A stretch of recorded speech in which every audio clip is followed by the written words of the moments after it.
नाज़रीन आदाब, गवाह न्यूज़ में आपका खैर मक़दम है। आला तालीम जो लड़की को एक कामयाब बेटी, बहन, बीवी, बहू और सास बनाए, जो बिखरे ख़ानदानों को जोड़ सके। तालीम निस्वां या लड़कियों की तालीम का मतलब लड़की की आज़ादी और बेहयाई नहीं। ज़्यादातर तलाक़ और खुला के वाक़यात आला तालीम याफ्ता लड़कियों के हैं, क्योंकि पहले माँ बाप नसीहत करते थे कि घर से डोली जाए तो ससुराल से डोला निकले, मगर आज आला तालीम याफ्ता लड़कियां शोहर को जूते की नोक पर रखती हैं। वो अक्सर शादी के बाद शोहर को लेकर अलग घर बसाना चाहती हैं। इन ख्यालात का इजहार मुमताज़ दानिश्वर NRI जनाब ज़ियाउर रहमान ने किया। वो आज 13 नवंबर को मीडिया प्लस ऑडिटोरियम में अहमद अली एजुकेशन सोसाइटी के ज़ेर एहतमाम मौलाना आज़ाद यादगार लेक्चर दे रहे थे। जनाब Syed Saadat, director scientific mind, doctor Noman, chairman Andhra Pradesh Urdu academy, professor Majid Bedar, professor Masood Ahmed, Ashar Hashmi, journalist, doctor Mohammad Khwaja Makhdoom Mohiuddin, academic associate, open university ने गेस्ट ऑफ ऑनर की हैसियत से शिरकत की। जनाब ज़ियाउर रहमान ने लड़कियों के लिए तालीम क्यों के मौज़े पर फ़िक्र अंगेज़ खिताब किया और मुख्तलिफ हवालों और मिसालें पेश करते हुए कहा कि लड़कियों की बेहयाई, गैरों के साथ घूमना फिरना और शादियों के लिए वालिदैन जिम्मेदार हैं, जो इन्हें तालीम दिलाकर बेफिक्र हो जाते हैं।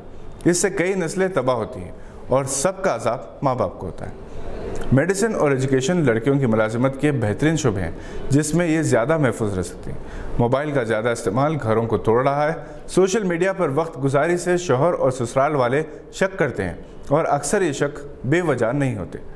अगर कोई लड़की हिजाब में होते हुए बेहयाई का काम करती है तो पूरी कौम रुसवा होती है। इस प्रोग्राम में डॉक्टर आसिफ अली ने खैर मक़दम किया। इस तकरीब में मुख्तलिफ कोर्सेस में इम्तियाजी कामयाबी हासिल करने वाले तलबा को अवार्ड्स पेश किए गए और असातिज़ा को कारनामे हयात अवार्ड से नवाजा गया।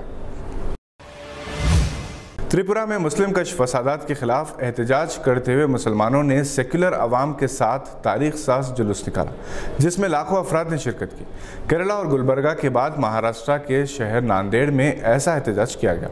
बाज़ इलाकों में हालात कशीदा होने और मामूली नोक-झोंक या झड़पों के वाक़यात की इत्तला मिली है।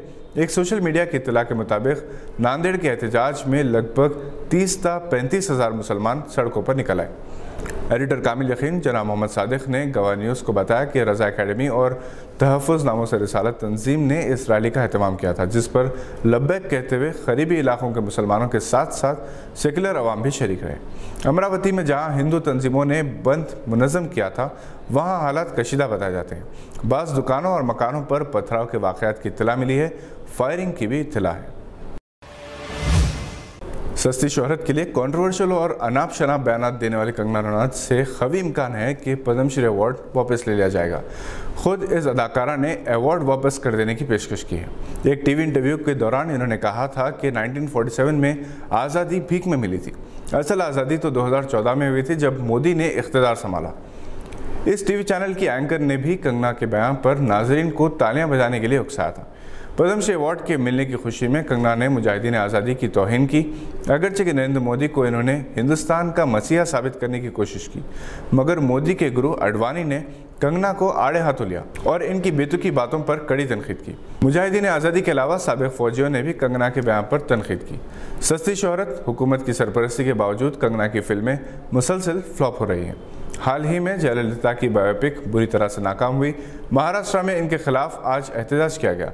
यहाँ ये बात काबिल जिक्र है कि उद्धव ठाकरे के खिलाफ रिमार्क्स के बाद कंगना के खिलाफ कार्रवाई हुई थी और इनके बिना इजाज़त के तामीर किए गए मकान का एक हिस्सा मुंबई म्यूनिसिपल कॉरपोरेशन ने गिरा दिया था। साइंटिफिक माइंड्स के ज़ेर एहतमाम नीट टॉपर्स की तहनीती तकरीब हफ्ता 20 नवंबर की शाम media plus auditorium gun फौंड्री Hyderabad में मुनक़िद होगी, जिसमें टॉपर्स नीट एस्पिरेंट्स की रहनुमाई के लिए अपने तजुर्बात बयान करेंगे। जनाब Jaleel Ansari, chairman vision trust NRI forum, मेहमान खुसूसी होंगे। Director scientific minds Syed Saadat निगरानी करेंगे। आज के बुलेटिन में बस इतना ही। उम्मीद है कि आपने हमारे चैनल को सब्सक्राइब कर लिया होगा। अगर आपने सब्सक्राइब नहीं किया तो फौरी सब्सक्राइब कर लिया और बेल आइकन दबाना ना भूलें। हम फिर हाजिर होंगे ऐसी कुछ खबरें लेकर। देखते रहिए गवाह।